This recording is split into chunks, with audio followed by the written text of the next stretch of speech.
In this lecture, we explore the question, is love an emotion? And if so, can love be commanded? I believe the answer is yes and yes. Love is an emotion and we can be commanded to love. In this first video, we'll look at ways that we can change our emotional dispositions in general. In the second video, we'll consider love as a virtue, a kind of habit that we form. Finally, in the third video, we'll look at 3 meditations that have been used to foster a more loving disposition. The first question is love even an emotion? Some have argued that love can't be an emotion because Scripture commands us to love, but emotions can't be commanded. According to this line of reasoning, emotions are like external forces that come over us, like being swept under water by undertow, like being engulfed by a raging fire. We can give in to our emotions, or we can resist them. However, we can't decide what will make us angry, afraid, sad, grateful, happy, and so on. This is the view I want to argue against. In response, I admit that emotions do seem unpreventable, at least in the moment when they occur. However, emotions are conditioned responses that we've learned since infancy. We weren't born being afraid of guns, angry at inconsiderate drivers, grateful for unexpected acts of kindness. We learned to respond with fear, anger, and gratitude. The question is, how did we manage to do that? Let's bring the discussion back to love. St. Thomas Aquinas wrote, "Love is something pertaining to the appetite. The name love is given to the principal movement towards the end loved." Aquinas didn't specifically think in terms of emotion and affect, at least not as we use the terms today. But he clearly describes love as what we would call an emotional response with affective quality. Notice the mention of appetite and movement towards. That is to say, love has a positive valence. It entails an attraction to the object we desire. If all of this is true, and love really is an emotion, how can we learn to love things that we have little or no inclination to love? Since emotions have 2 main components, affect and thoughts, changing an emotional disposition must involve changing either the affect, the thoughts, or both. Let's start by considering how we might change our affective dispositions. Techniques for changing affective dispositions are already widely known. Getting enough sleep, taking a bit of exercise, eating a nutritious diet, spending some time in natural daylight, engaging in mindfulness practices, and not using alcohol and drugs to excess. All of these seem to be important for promoting positive affective dispositions. However, even if we do all of these things, it's not guaranteed that a good mood will result. Nevertheless, they generally tend to help. Thus, sometimes the first step to becoming a more loving person might be just getting a little more sleep. The other part of the equation is the thoughts involved in emotional responses. First, let's look at the beliefs that love typically entails. One belief that love entails is that the intentional object of love is good, desirable, worthwhile, or acceptable.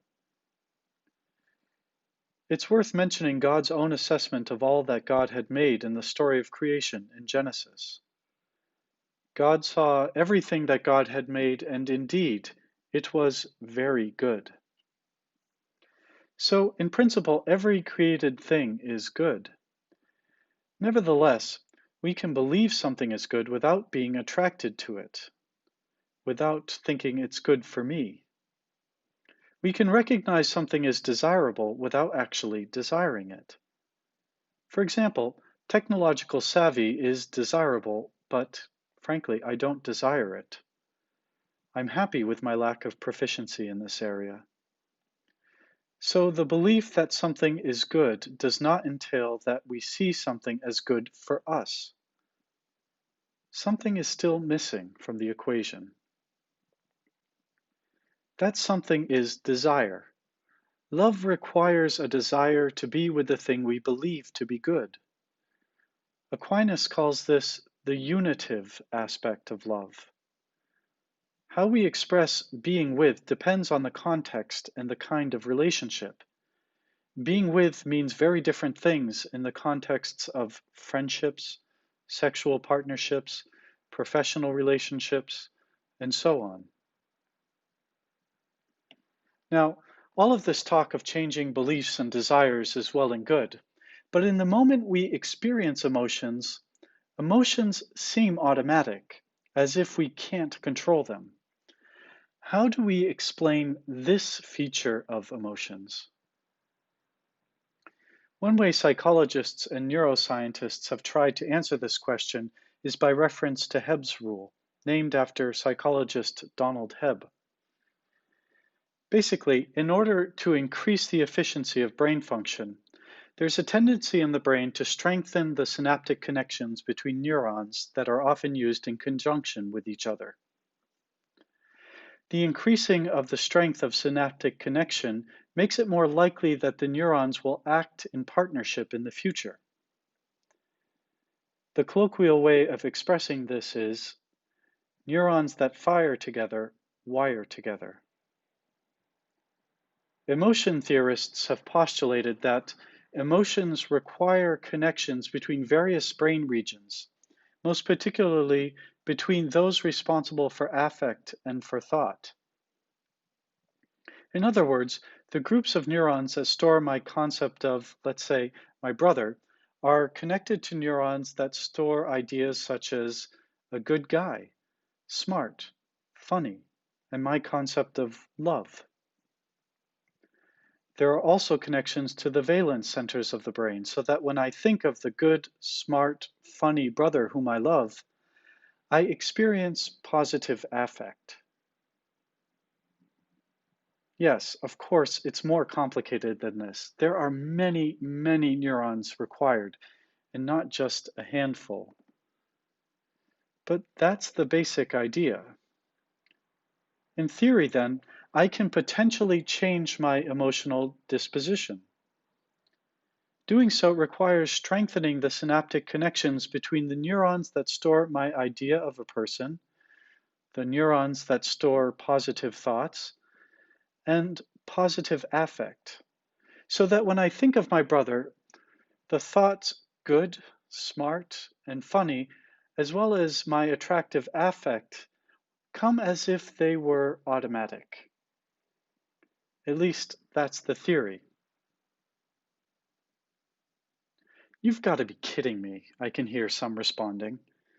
So you're saying, get enough sleep and think happy thoughts and poof, we'll be more loving.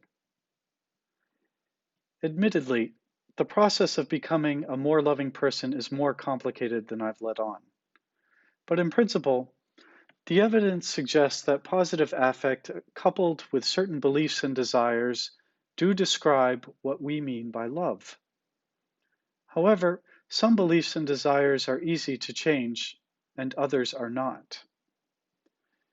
For example, since lockdown began, I might have difficulty remembering which day of the week it is. I may wake up believing it's Thursday, for example. When somebody corrects me that today is Friday, I change my belief instantly. But if someone has caused me serious physical or psychological harm, it might take a lot of work before I can believe that that person is good, worthwhile, and acceptable. This work could involve prayer, conversation, and therapy. Beliefs are things that we acquire, and we change them when they no longer seem to fit.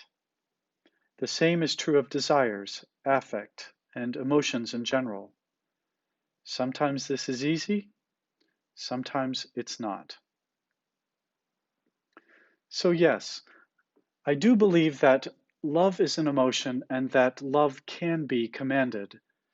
When Jesus says, "Just as I have loved you, you also should love one another," my impression is that he's asking us to experience attraction, that he's encouraging us to believe that the other is good, worthwhile, and desirable, and that he wants us to desire to be with one another.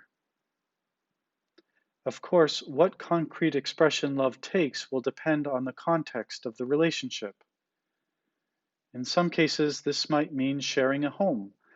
In other cases, it might simply mean genuinely wishing a person well from a distance, without direct communication. Having positive emotional feelings towards anyone and everyone seems like a Herculean, maybe even an impossible task. For this reason, in the next 2 lectures, we'll look at some ideas and practical tips that will hopefully make this all seem a little less daunting.